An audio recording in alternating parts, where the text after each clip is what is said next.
1절까지 우리 한 절씩 교도하도록 하겠습니다. 요한복음 18장 1절에서 11절, 제가 먼저 1절 말씀 읽겠습니다. 예수께서 이 말씀을 하시고 제자들과 함께 기드론 시내 건너편으로 나가시니 그곳에 동산이 있는데 제자들과 함께 들어가시니라.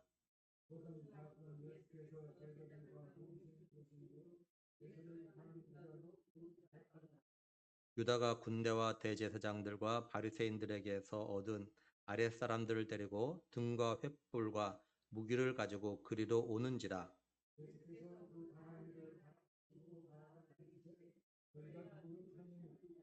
대답하되 나사렛 예수라 하거늘 이르시되 내가 그니라 하시니라. 그를 파는 유다도 그들과 함께 섰더라.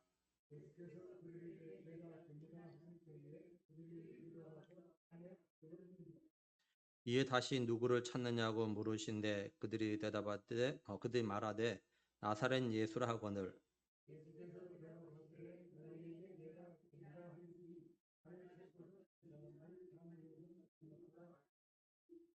이는 아버지께서 내게 주신 자 중에서 하나도 잃지 아니하여 싸움나이다 하신 말씀을 응하게 하려 함이로라.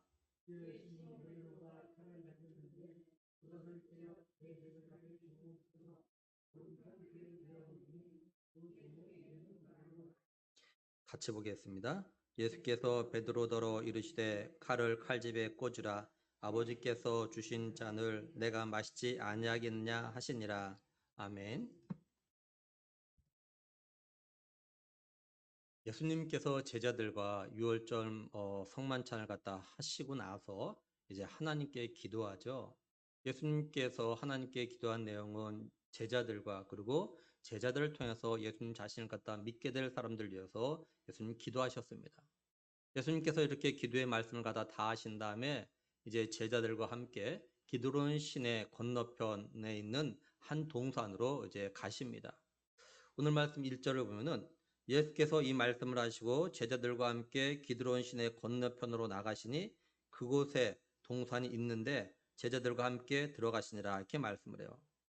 이 상황을 공간복음을 통해서 좀 더 살펴보면은 누가복음 22장 39절에 보면요. 예수께서 나가사 습관을 따라 감난산에 가심에 제자들도 따라갔더니 이렇게 말씀을 해요. 그리고 마가복음 14장 26절에 이에 그들이 찬미하고 감난산으로 가니라. 그리고 32절에 그들이 겟세마네라 하는 곳에 이름에 예수께서 제자들에게 이르시되 내가 기도할 동안 너희는 여기 앉아 있으라 하시고 이렇게 말씀을 해요. 그러니까 예수님은요 제자들과 성만찬을 하신 다음에 이제 성만찬 자리를 갖다 떠나셔가지고 이제 하나님께 기도하러 가십니다. 거기가 어디냐면은 예수님께서 이렇게 습관처럼 제자들과 함께 가셨던 감난산입니다. 그리고 감난산에 있는 겟세마네라는 그런 동산으로 예수님께서 가셨다라는 거예요. 이처럼 공간복음에서는요 예수님께서 이 땅에 오신 목적을 이루기 위해서 십자가를 지시기 전에 마지막으로 하나님께 기도하러 이제 가신 동산의 이름이 겟세마네라라고 이렇게 밝혀주고 있습니다. 근데 사도 요한은요 겟세마네라는 동산의 이름이 있음에도 불구하고 그 이름을 밝히지 아니하고 그냥 동산 이렇게 말하고 있다라는 거죠.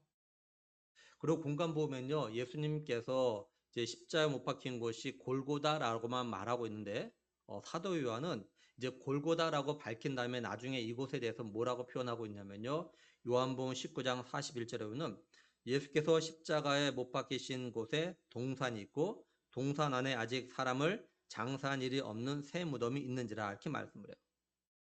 그러니까 예수님께서 이제 십자가에 못 박히시고 죽으신 곳이 동산이고 또한 예수님의 무덤이 있는 곳이 동산이라 이런 말입니다. 이걸 정리해 보면요. 예수님께서 십자가의 고난을 당하시기 위해서 붙잡히신 곳, 그리고 십자가에 못 박히신 곳, 또한 부활하신 곳, 죽으신 곳이 어디냐? 바로 동산이라는 겁니다. 이게 뭘 말하는 거냐면요. 사도 요한이 예수님의 고난과 죽음 그리고 부활을 이야기하는데 동산이란 말을 갖다 의도적으로 좀 하고 있는 거예요. 다시 말해서 동산의 이름이 있음에도 불구하고 그 동산의 이름을 갖다가 밝히지 않고 그냥 동산이라고 말을 함으로 인해서 동산을 갖다가 강조해주고 있는 겁니다. 그럼 사도 요한은 왜 동산이란 말을 갖다가 강조하고 있는 걸까요? 하나님께서 에덴 동산을 만드시고 이제 아담을 데리고 그 에덴 동산으로 오시죠. 그리고 그 동산을 갖다가 경작하며 살게 하십니다. 창세기 2장 15절에 보면요. 여호와 하나님이 그 사람을 이끌어 에덴 동산에 두어 그것을 경작하며 지키게 하시고 이렇게 말씀을 해요. 그리고 하나님께서 이제 아담하고 약속 명령하신 것부터 해가지고 아담이 하나님 말씀에 불순종하며 죄를 짓고 또한 죄로 인해서 죽음이 들어오고 그리고 하나님부터 쫓겨나기까지 에덴 동산이라는 말을 갖다 사용하지 않고 그냥 동산 이렇게 말씀을 합니다. 창세기 2장 16절 17절 보면요. 여호와 하나님이 그 사람에게 명하여 이르시되 동산 각종 나무의 열매는 내가 임으로 먹되 선악을 알게 하는 나무의 열매는 먹지 말라. 내가 먹는 날에는 반드시 죽으리라 하시니라. 이렇게 말씀을 해요. 그러니까 하나님의 명령 아담과 첫 약속이 있었던 곳이 어디냐면 동산이라는 거예요. 그리고 창세기 3장 1절에 그런데 뱀은 여호와 하나님이 지으신 들짐승 중에 가장 강교하니라. 뱀이 여자에게 물어 이르되 하나님이 참으로 너에게 동산 모든 나무의 열매를 먹지 말라 하시더냐. 이렇게 말씀을 해요. 그러고 나서 아담과 하와가 선악과를 따먹은 다음에 8절에서 10절에 보면 그들이 그날 바람이 불 때 동산에 거니시는 여호와 하나님의 소리를 듣고 아담과 그의 아내가 여호와 하나님의 낯을 피하여 동산 나무 사이에 숨은지라. 여호와 하나님이 아담을 부르시며 그에게 이르시되 네가 어디에 있느냐 이르시되 내가 동산에서 하나님의 소리를 듣고 내가 벗었으므로 두려워하여 숨었나이다. 이렇게 말씀을 해요. 그러다가 창세기 3장 23절에서 여호와 하나님이 에덴 동산에서 그를 내보내어 그의 근원이 된 땅을 갈게 하시니라 이렇게 말씀을 해요. 그러니까 아담의 불순종 그리고 죄와 죽음이 들어온 곳 또한 하나님의 저주가 임했던 곳이 어디냐면요. 동산이라는 거예요. 그러니까 첫째 아담이 하나님의 말씀 명령을 갖다 받은 곳 그리고 불순종하고 죄와 죽음 그리고 저주를 받은 곳이 어디냐면 바로 동산이라는 겁니다. 근데 둘째 아담이신 예수님께서 하나님의 명령과 말씀과 뜻에 순종한 것 그리고 죄와 죽음의 문제를 갖다가 해결하고 저주를 복으로 바꾼 곳이 어디냐? 동산이라는 거예요. 그러니까 사도 요한은 의도적으로 겟세마네라는 이름을 갖다가 빼고 동산이란 말을 함으로 인해서 첫째 아담으로 인하여서 죄와 죽음이 들어온 동산에서 둘째 아담 대신 예수님께서 하나님의 뜻대로 십자가에서 자기 백성들의 죄를 대신해서 피 흘려 죽으심으로 죄와 죽음의 문제를 갖다 해결하시고 부활하셨다는 걸 갖다가 강조하고 있는 겁니다. 그래서 하나님께서 사람을 만드실 때 계획하셨던 대로 예수님께서는요 동산에서 자기 백성들이 영원토록 하나님과 살 수 있는 그런 길을 갖다 열어 놓으셨다라는 것을 갖다 지금 말하고 있는 거예요. 그래서 사도 요한은요 예수님께서 붙잡히시고 십자가의 고난과 죽음을 당하신 동산임에도 다시 말해서 십자가 지시기 전에 예수님께서 땀방울이 핏방울이 되도록 하나님께 간절하게 3번이나 기도하셨던 고난의 상징인 이 겟세마네의 기도를 갖다 기록하지 않고 있어요. 예수님은 겟세마네 동산에서 기도하실 때 제자들에게 뭐라고 하셨냐면요. 마가복음 14장 34절에요. 말씀하실 때 내 마음이 심히 고민하여 죽게 되었으니 너희는 여기 머물러 껴있으라. 그리고 36절에 이르시되 아빠 아버지여 아버지께는 모든 것이 가능하오니 이 잔을 내게서 옮기시옵소서. 그러나 나의 원대로 마시옵고 아버지의 원대로 하옵소서. 이렇게 말씀하셔요.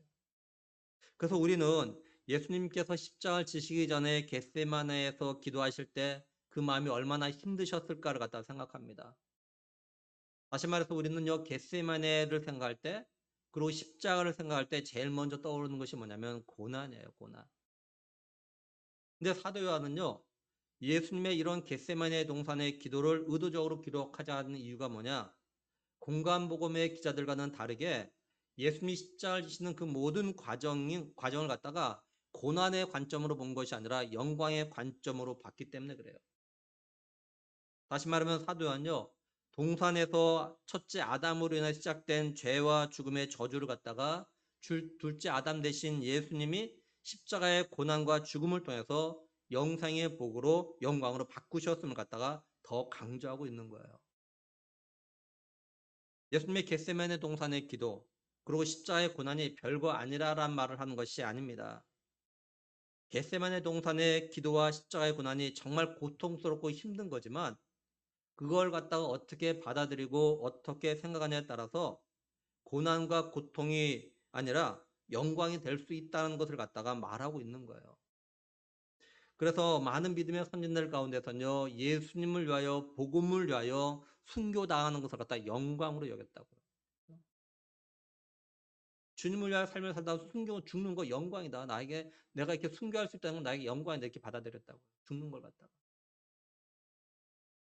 그러니 우리가 여기서 한번 생각해 볼 거 뭐냐면 우리가 믿음의 삶을 살아가는데 오는 여러 가지 어려움들 때로는 고난과 고통들 갖다가 내가 이걸 갖다 어떻게 받아들이고 어떻게 생각하냐에 따라서 정말로 고난과 고통이 될 수도 있겠고 오히려 그것이 내게 기쁨과 감사와 영광도 될 수 있다라는 거예요.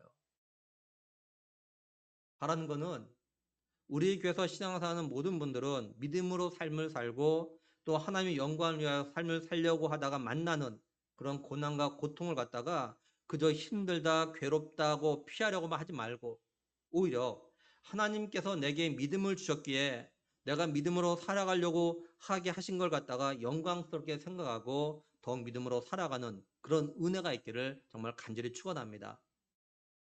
이제 예수님과 제자들이 함께 온 동산이 어떤 곳이냐면요. 2절에 그곳은 가끔 예수께서 제자들과 모이시는 곳이므로 예수를 파는 유다도 그것을 알더라 이렇게 말씀을 해요. 사도 요한은요. 예수님이 제자들과 함께 온 이곳을 갖다가 예수님을 파는 유다도 아는 곳이다 이렇게 설명을 합니다. 그래서 어떤 일이 벌어지냐면요. 3절에 보면은 유다가 군대와 대제사장들과 바리새인들에게서 얻은 아랫사람들을 데리고 등과 횃불과 무기를 가지고 그리로 오는지라 이렇게 말씀을 해요. 우리가 여기서 좀 생각해 볼 게 있는 게 뭐냐면요. 유다가 예수님이 이곳에 계시다는 것을 갖다가 어떻게 알았을까라는 거예요. 다른 말로 하면 예수님은 왜 유다가 알고 있는 이곳에 오셨을까라는 겁니다. 예수님이 제자들과 가끔 모이는 곳이긴 하지만 예수님이 유다에게 내가 이곳을 올 것이다라고 말하진 않으셨다고요.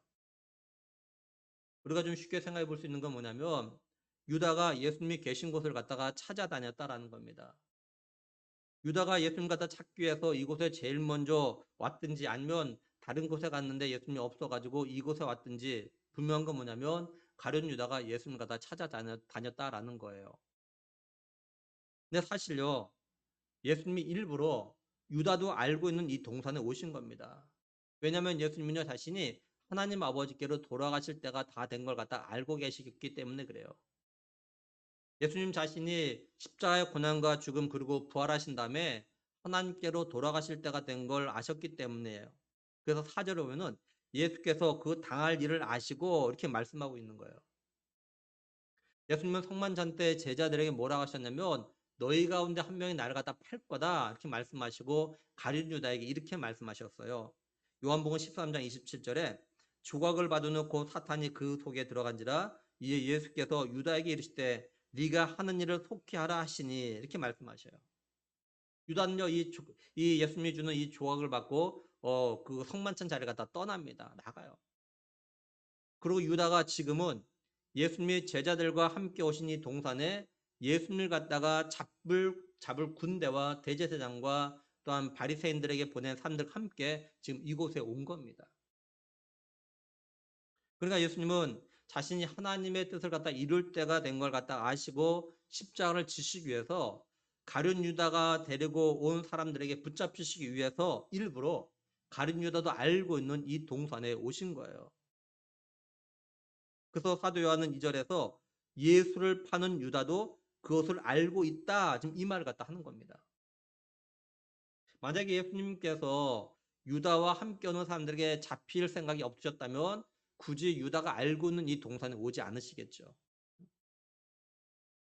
그러니까 예수님은 자신이 이 땅에 오신 목적을 갖다 이루시기 위해서 십자가의 죽음과 고난을 갖다가 피하지 않고 당당하게 맞으셨던 겁니다. 예수님은 첫째 아담이 하나님의 명령과 약속을 갖다가 어긴 곳, 그리고 죄와 죽음이 시작된 곳, 이곳에서 하나님의 뜻과 하나님의 구원 계획을 갖다 이루시기 위해서, 다시 말해서 하나님의 뜻에 순종하기 위해서 일부러 가룟 유다도 알고는 이 동산으로 온 거예요. 물론 오해하지 말 것은 예수님이 잡주식에서 오신 동산이 에덴 동산이란 말이 아닙니다. 예수님이 오신 곳은요 분명히 겟세마네 동산이에요.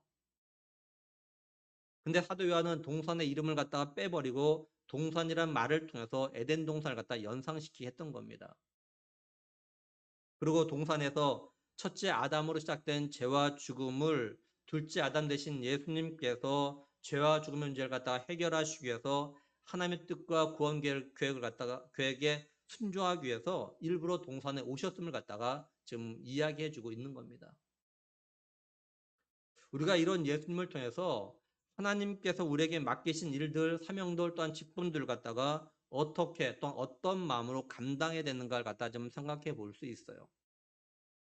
예수님은 자신의 사명인 자기 백성들을 그들에 대해서 구원하시기 위해서 십자가의 고난과 죽음의 자리에 스스로 일부러 오셨다라는 거예요.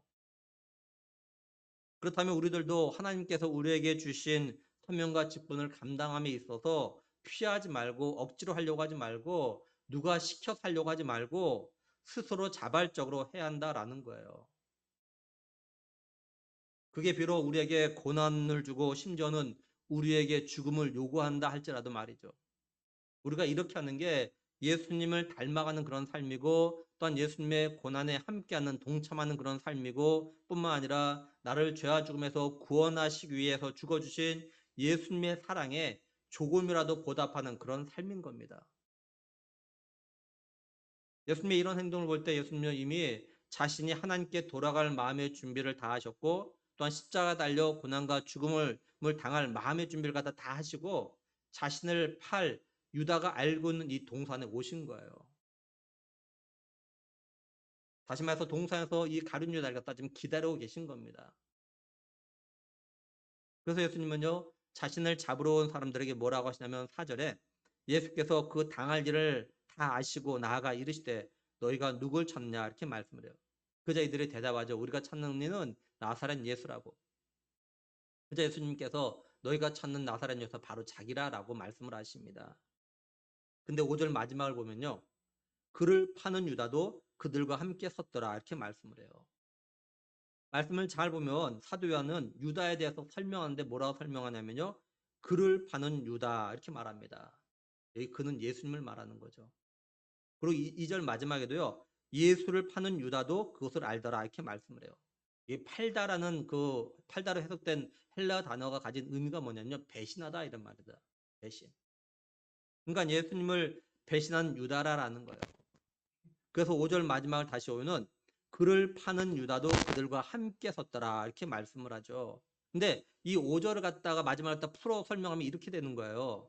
예수님을 배신한 유다가 예수님과 함께 있지 않고 예수님을 잡으려고 하는 사람들과 같은 편이 되어서 함께 있다 이렇게 되는 겁니다. 이게.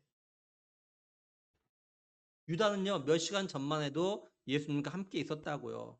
근데 예수님을 배신한 유다는요 지금은 예수님을 잡으려 하고 하는 사람들과 함께 서 있는 겁니다. 사도 요한은 가룟 유다에 대해서 말할 때 요한복음에서 뭐라고 설명하냐면요. 그 앞에 어떤 수식을 두냐면 제자 중 하나로서 예수를 잡아줄 자, 예수를 팔 자, 그리고 도둑 이런 표현을 썼어요.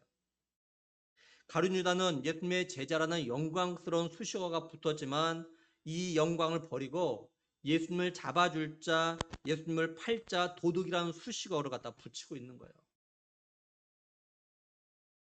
우리가 여기서 생각하면서 우리에게 적용해 볼 거는 오늘 우리들도 영광스러운 예수 그리스도를 믿는 성도라는 수식어 그리고 하나님께서 우리에게 목사로, 장로로, 권사로, 집사로 이런 수식을 갖다 붙여주셨는데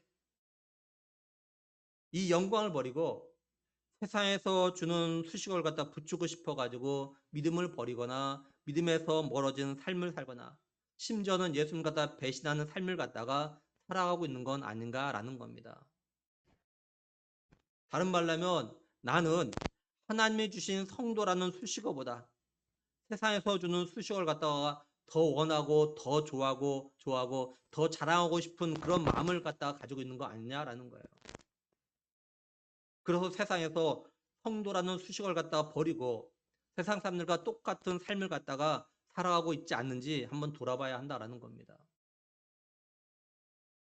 좀 바라는 거는 하나님께서 창세전에 우리를 택하시고 예수 그리스도를 통해서 죄와 죽음에서 구원하셔가지고 하나님의 자녀, 백성, 그리고 성도라고 붙여주신 이 수식어를 갖다가 좀 자랑스럽게 영광스럽게 생각하고 성도다운 삶을 갖다 살아가려고 노력하는 우리 모두가 되기를 정말 간절히 원합니다. 그리고 한 가지 더 생각해 볼 거는 유다가 예수님을 갖다 잡으러 온 사람들과 함께 있는 걸 본 예수님의 마음이 어떠셨을까라는 거예요. 그리고 이런 유다를 본 나머지 11명의 제자들의 마음은 어땠을까요? 물론 예수님은요, 가룟 유다가 자신을 갖다 팔 거라는 걸 다 알고 계십니다. 하지만 예수님은요, 가룟 유다에게 돌이킬 기회, 회개할 기회를 갖다 주셨어요. 근데 가룟 유다가 결국 예수님을 갖다 팔기 위해서 사람들 갖다 데리고 온 겁니다.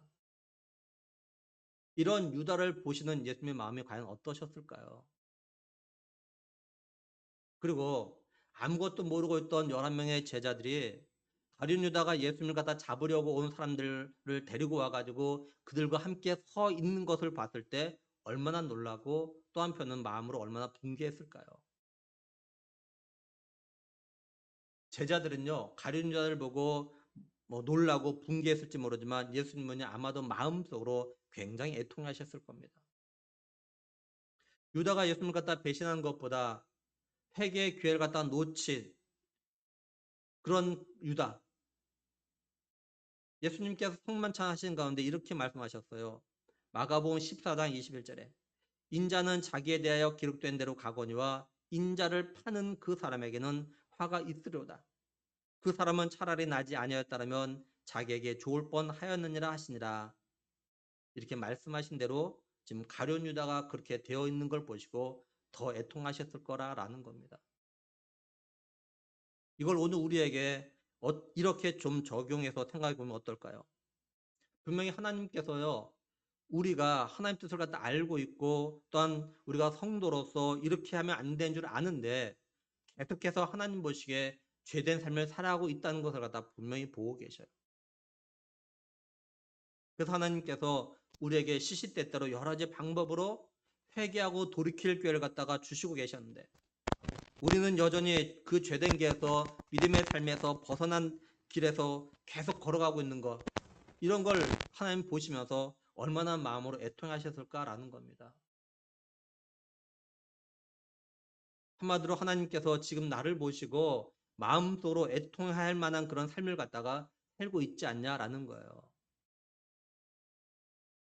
그러시면서 이런 삶을 살아가는 우리 자신이나 또는 우리 가족이나 또는 우리의 성도나 다음 세대를 향해서 넌 차라리 나지 아니했다면 너 자신에게 좋을 뻔했다 이렇게 하지 않으실까라는 겁니다. 우리 한번 곰곰이 우리 자신들과 우리 가족 식구들과 또 우리 함께 신앙생활을 하고 있다고 하는 성도나 다음 세대를 갖다 한번 돌아봐요. 생각해봐요. 그리고 혹시 내가 이런 사람은 아닌가? 또는 우리 가족 가운데, 그죠? 또 우리 교회 성도 가운데, 다음 세대 가운데 이런 사람은 없는가? 만약 이런 사람이 있다면, 내가 자신이 그렇다면 우리 기도해야 돼요. 하나님께서 나에게 또는 이런 내가 생각하는 이런 사람에게 특별한 은혜를 주시고 특별하게 긍휼을 베푸셔서 깨닫고 회개하고 돌아올 수 있도록 그렇죠? 우리가 꼭 기도해야 돼요. 이제 예수님께서 자신이 나사렛 예수라고 대답하자 이 사람들이 어떻게 되냐면 6절에 예수께서 그들에게 내가 그니라 하실 때 그들이 물러가서 땅에 엎드러진지라 이렇게 말씀을 해요. 여기 그들은 3절에서 말하는 유다가 데리고 온 군대와 또한 대제사장과 바리새인들의 그 아랫 사람들입니다. 또 여기 군대는 200명에서 600명 가량의 수를 갖다 말하는 겁니다. 이게. 그러니까 이 많은 군인들과 사람들이 예수님이 당당하게 내가 너희가 찾는 나사렛 예수라라고 말하니까 너무 놀라서 뒤로 물러가다가 넘어졌다라는 거예요. 이건 이들이 예수님의 위험 때문에 놀란 겁니다. 다른 사람들 같으면 자기를 갖다 잡으러 왔다라는 말을 듣고 알고 숨을 텐데 예수님은 오히려 당당하게 내가 나사렛 예수라라고 하시는 거예요. 그리고 어쩌면 이들은요, 예수님을 잡으러 오긴 했지만 예수님에 대한 두려운 마음도 있었을 겁니다. 왜냐하면 예수님의 공생 사역 가운데 행하셨던 놀라운 이적들에 대해서 들었기 때문이에요. 그래서 이런 두려운 마음을 가지고 예수님을 갖다 잡으러 오긴 왔지만 예수님께서 너무나도 당당하게 내가 너희가 찾는 나사렛 예수라라고 하시는 그 말씀을 들으니까 예수님을 갖다 잡을 생각보다 두려운 마음 때문에 뒤로 물러가다가 좀 넘어진 거예요.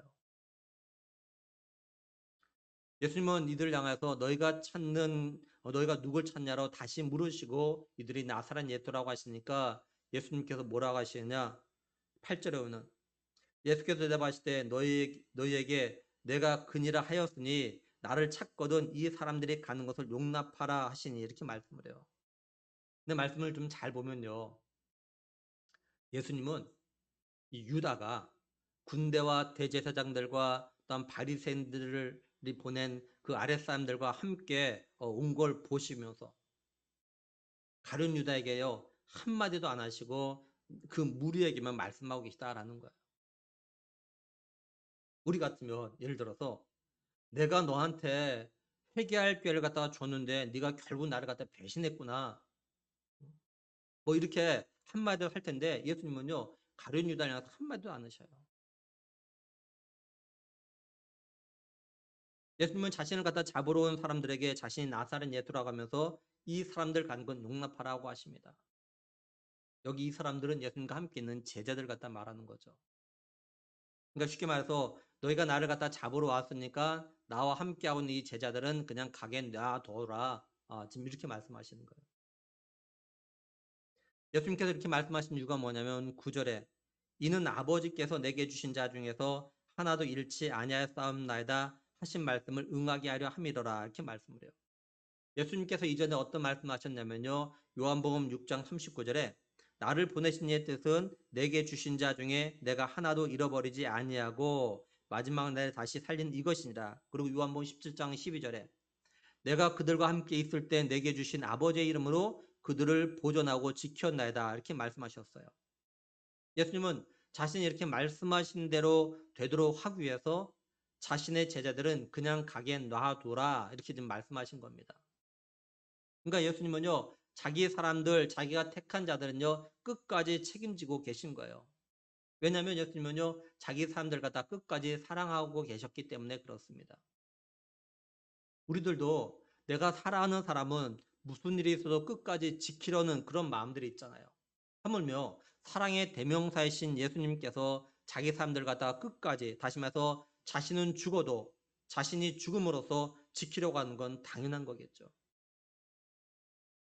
물론 우리가 이걸 갖다 당연하게 여기면 또 안 돼요. 왜냐면 우리는 사실 사랑을 받을 만한 어떤 그런 자격도 없고 또한 우리가 사랑을 받을 만한 어떤 그런 삶을 갖다 살지도 못했고 또한 지금도 사랑받을 만한 삶을 갖다 제대로 살지 않고 있기 때문에 그래요. 그럼에도 나 같은 죄인을 갖다가 끝까지 사랑하시고 책임지고 계신 예수님의 사랑에 대해서 우리는 무한한 감사의 마음을 갖다가 가지고 그리고 남은 삶을 갖다가 믿음으로 살아야 하는 겁니다. 예수님의 이 사랑에 어긋나지 않도록 믿음으로 삶을 살아가는 게요. 예수님의 사랑을 갖다가 진실로 알고 고백하는 사람들이 해야 되는 아주 최소한의 예인 거예요. 그리고 우리도 마음으로 다짐하고 결심해야 되는 게 있는데 뭐냐면 나도 예수님을 갖다 끝까지 사랑하겠다 이런 마음을 갖다 가져야 된다는 거죠. 쉽게 말하면 정말로 사랑하는 두 사람이 있어요. 근데 한쪽 사람이 다른 사람에게 너를 정말 사랑해 이렇게 말하면 상대방이 또 뭐라고 이야기합니까? 그 말 듣는 사람이 나도 사랑해 이렇게 이야기하죠. 제가 매주 월요일마다 부모님께 전화를 드리면 부모님은 이런저런 이야기 하시다가 전화를 끊을 때 반드시 하신 말씀이 있어요. 사랑해요 이렇게 말씀하셔요. 항상 전화를 끊을 때마다 사랑해요 저한테 이렇게 하셔요. 그러면 저도 사랑해요 이렇게 하고 전화를 끊습니다. 그러니까 우리가 진실로 예수님의 사랑을 받았고 또 지금도 사랑을 받고 있다는 걸 인정한다면 우리도 끝까지 예수님을 갖다 사랑해야 한다는 겁니다. 우리가 예수님을 갖다 끝까지 사랑한다는 건 또 뭐냐? 예수님의 말씀처럼 무슨 일이 있어도 끝까지 예수님 갖다 믿음으로 구원을 받는 겁니다. 끝까지 견디는 거죠. 그래서 천국에서 살아가는 예수님을 갖다가 뵙는 거예요. 이게 끝까지 나를 사랑하신 예수님을 아는 성도가 해야 되는 삶인 겁니다. 오늘 예배하는 우리 모두가 끝까지 나를 사랑하시고 나를 책임지시는 예수님을 갖다가 사랑하고 그래서 끝까지 믿음을 지켜서 훗날 천국에서 정말 사랑하는 예수님을 갖다가 모두 만날 수 있기를 주님의 이름으로 간절히 축원합니다. 예수님께서 자신을 잡으러 온 사람들에게 이런 말씀하시는데 갑자기 무슨 일이 일어나냐 10절에 보면 이에 시몬 베드로가 칼을 가졌는데 그것을 빼어 대제사장의 종을 쳐서 오른편 귀를 베어버리니 그 종의 이름은 말고라 이렇게 말씀을 해요. 예수님이 제자들과 성만찬 하시고 겟세마네 동산에 오시는 과정을 보면요. 이제 제자들 가운데 2명이 칼을 갖다가 2자루 갖다가 가지고 옵니다. 그 중에 칼 하나를 갖다가 지금 베드로가 가지고 있는 거예요. 베드로는 그 칼을 가지고 예수님을 잡으러 온 사람들 가운데 대제사장의 종 말구의 오른쪽 귀를 갖다 베어버린 거예요. 베드로가 이런 행동을 왜 했는지는 뭐 정확히는 알 수는 없지만 이전에 베드로가 했던 말과 또한 베드로의 성향을 통해서 추측은 해볼 수 있어요. 베드로는 자신은 예수님과 함께 죽는 데까지 간다 이런 말을 했습니다. 근데 지금 예수님을 갖다 잡겠다고 군인 최소한 200명과 대제사장과 바리새인들에게서 온 그 사람들이 지금 예수님을 갖다가 잡으려고 하는 걸 갖다 보고 베드로가 자기가 가지고 있던 칼을 갖다 뺀 겁니다. 다시 말해서 베드로는 자신이 이전에 했던 말이 있기 때문에 지금 군인들이 무장하고 있는 걸 보면서도 자신이 했던 말에 대해서 나름대로 실천을 갖다 하고 있는 그런 모습이에요. 근데 베드로의 이런 행동은요. 늘 나서기를 좋아하고 다혈질인 베드로의 성향을 갖다 또한 보여주는 거기도 해요. 이 상황의 병행꾼 누가복음 22장에 보면요. 또 하나의 칼을 갖다 가지고 있던 제자가 예수님에게 이렇게 물어요. 주여 우리가 칼로 치리까? 이렇게 물어봤는데 예수님이 대답도 하기 전에 베드로가 자기 가지고 있던 칼을 가지고 이제 이렇게 대제사장 종의 귀를 갖다 베어버린 거예요. 그리고 베드로는 이전에 자신의 신앙 고백 뒤에 예수님께서 자신의 고난과 죽음과 부활에 대해서 말씀하셨을 때 베드로는 예수님이 그렇게 되어주면 안 된다라고 강력하게 항의했어요. 항변했죠. 그러니까 베드로의 이런 일련의 말과 행동들을 통해서 보면은 베드로는요 예수님이 죽는 걸 갖다가 원하지 않았던 겁니다. 그리고 공간복음에서 대제사장의 귀를 갖다가 자르는 제자가 누군지 밝히질 않아요. 근데 사도 요한은 그 사람이 베드로라고 밝히고 있습니다.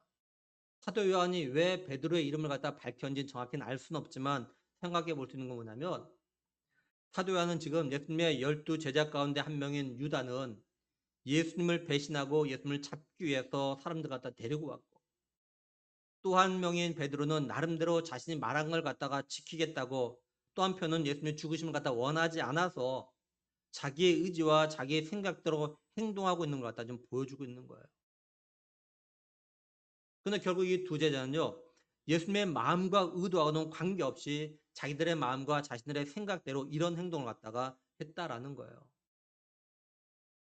예수님을 판 제자나 예수님을 갖다 지키겠다 온 제자나 지금까지 예수님의 말씀을 갖다 듣고 배웠고 또한 예수님이 행하시는 걸 갖다가 봐왔어요. 그러면서 이들은요. 예수님이 어떤 분인지 예수님이 이 땅에 왜 오셨는지 이거에 대해서는 별로 아는 것이 없어요. 아니 어쩌면 관심도 없었는지도 모르겠어요. 그래서 예수님이 베드로에게 11절에요. 예수께서 베드로더러 이르시되 칼을 칼집에 꽂으라 아버지께서 주신 잔을 내가 마시지 아니하겠느냐 하시니라 이렇게 말씀을 해요. 그러니까 예수님은 베드로의 행동이 옳지 않았다는 걸 갖다가 말씀하신 겁니다. 베드로는 예수님이 하나님 아버지가 주시는 잔을 갖다가 마시려고 한다는 걸 갖다가 지금 모르고 행동한 거예요. 예수님은 자신이 이 땅에 오신 목적대로 십자가에서 자기 백성들의 죄를 대신해서 피 흘려 죽으심으로 자기 백성들을 갖다가 그들의 죄에서 구원하시려고 자신을 배신한 유다도 알고 있는 동산에 지금 오신 거예요. 다시 말해서 예수님은 하나님 아버지가 자신에게 자신을 갖다 이 땅에 보내신 목적대로 그 잔을 갖다 마시기 위해서 유다가 알고 있는 이 동산에 왔다라는 거예요. 다른 말로 하면 예수님은요, 죽기까지 하나님 뜻에 복종하기 위해서 지금 이곳에 오신 거예요. 결국 예수님 입장에서 보면은 예수님을 배신한 유다나 예수님 자신이 마시려고 하는 잔을 갖다가 마시지 못하게 하려고 칼을 사용한 베드로나 예수님 자신의 마음과 생각을 모르고 그 뜻을 모르고 있는 것 똑같다라는 겁니다. 이걸 오늘 우리에게 어떻게 적용해서 생각해 볼 수 있을까요? 우리가 하나님을 섬기고 또한 주애를 갖다 한다고 하면서도 우리가 진실로 하나님의 마음과 생각 그리고 하나님 뜻대로 순종하지 않고 내 생각대로 내 마음대로 하는 그 모든 것들은요 다 똑같이 불순종하는 거라는 겁니다.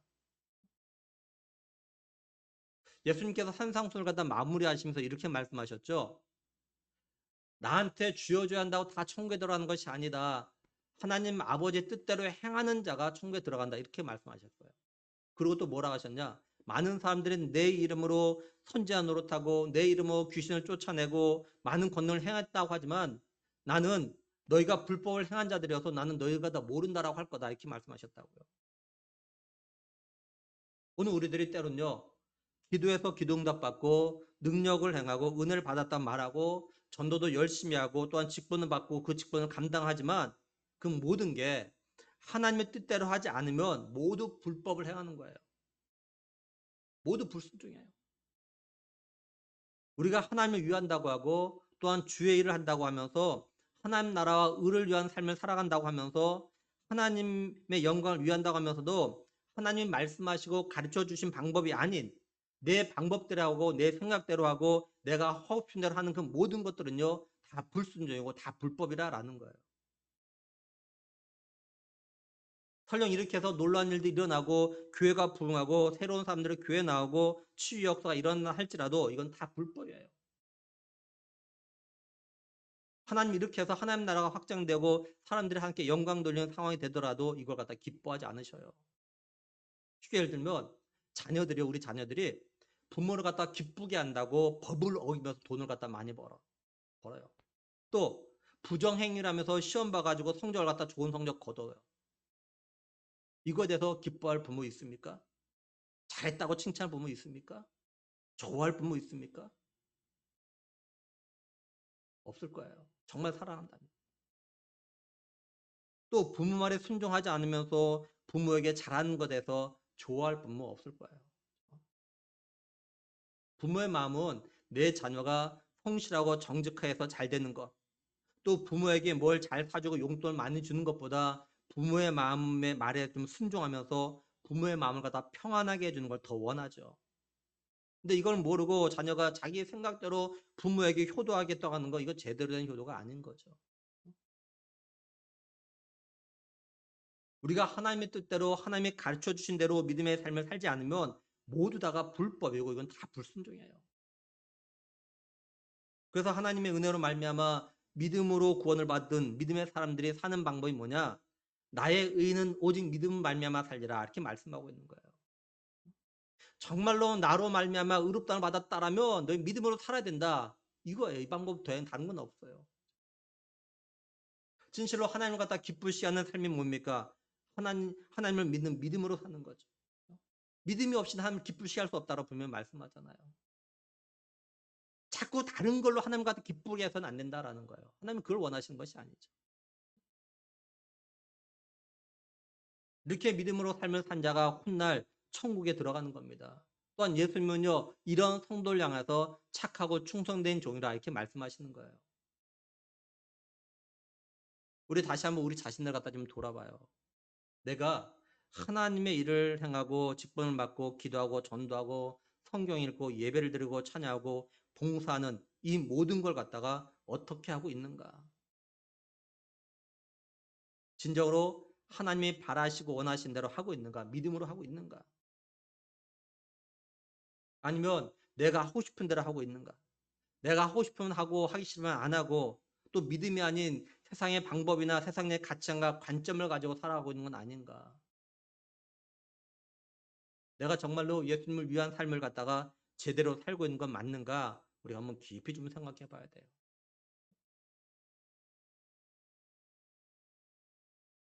이제 말씀을 정리하면 예수님께서는 하나님께 기도하시고 유다도 알고 있는 동산으로 제자들과 함께 오셨습니다.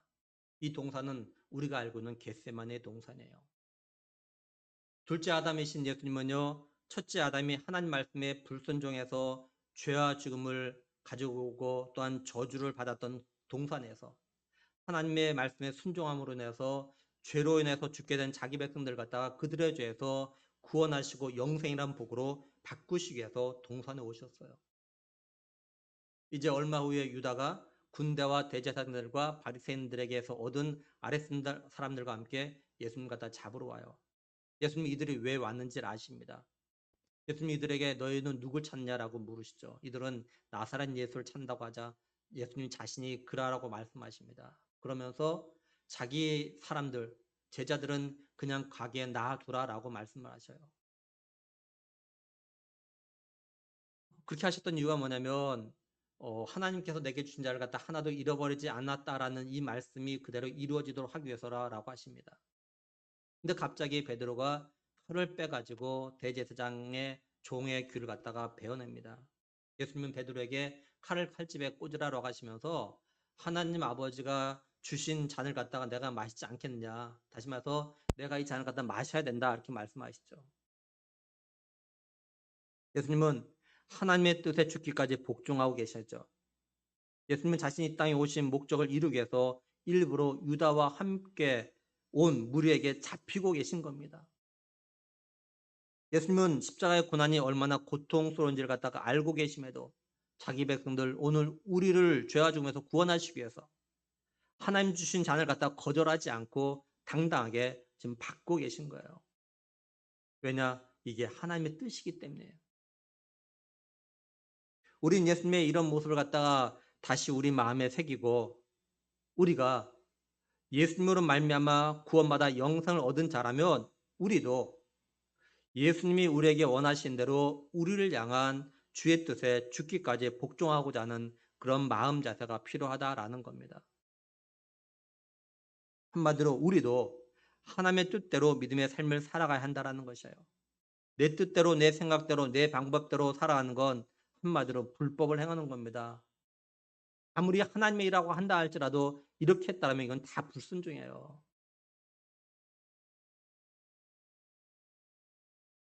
우리가 이렇게 하나님의 일을 한다고 하나님의 영광을 위해서 산다고 하면서도 내 생각과 내 방법대로 하는 이런 불법을 행하면요. 천국에 갈 수가 없다는 걸 갖다가 마음에 좀 새겨야 돼요. 바라기는 예수님께서 우리를 갖다가 구원하시기 위해서 유다도 알고 있는 동산에 오심으로 기꺼이 죽음의 자리에 서신 것을 갖다가 좀 기억하는 우리가 되길 원합니다. 또한 예수님께서 잡혀가는 그 순간에도 자기 사람들과 다 끝까지 사랑하시고 보호하시기 위해서 제자들은 그냥 가게 놔둬라고 하셨던 이걸 통해서 끝까지 나를 사랑하시는 그 사랑을 갖다가 또 우리가 마음에 새기길 좀 원해요. 그리고 예수님이 죽기까지 하나님 뜻에 온전히 순종하신 걸 기억하고 우리도 나도 무슨 일을 만나더라도 하나님의 뜻대로 온전히 순종하며 살아가려고 노력하는 그런 믿음의 삶들이 될 수 있기를 주님의 이름으로 간절히 축원합니다. 기도하시겠습니다. 하나님 아버지 참 감사합니다. 우리를 택하시고